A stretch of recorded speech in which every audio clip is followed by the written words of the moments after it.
So you've bought a Leander Cot and you're either setting it up or you're converting it into the child's bed, or alternatively, you've got the child's bed and you're converting it back into a cot because you're expecting a second child, which is exactly what's happened to us.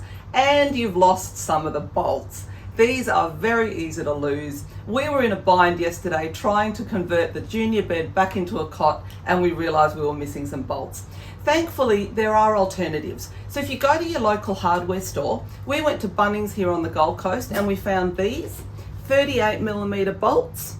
So they're not exactly the same length as the bolts that come with the Leander, but they do the trick. So you can use an alternative, just make sure it's long enough. Do test it for safety and security, make sure it's steady and firm. But thankfully, if you do lose some of the Leander bolts, go to your hardware store, you can find some alternatives. So this is the original bolt that goes in here. We're just going to screw this in. And you use a number 4 Allen key.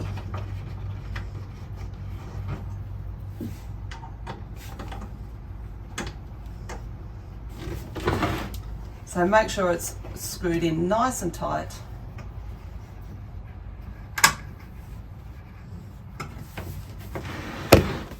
And now we'll use one of the alternative ones we bought from Bunnings yesterday. As you can see, you can use it. Just do make sure it's screwed in really nice and tight, and do test it for safety and security before you put any child in there. But there you go.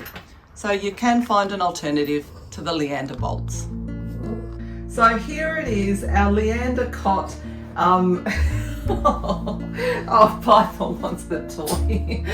Our Leander Cot converted from the junior bed back to the cot for our second child, and I just cannot wait to bring our baby boy home. He'll be able to sleep in this beautiful cot. So after 9 years in storage, we have rebuilt the Leander Cot from the junior bed.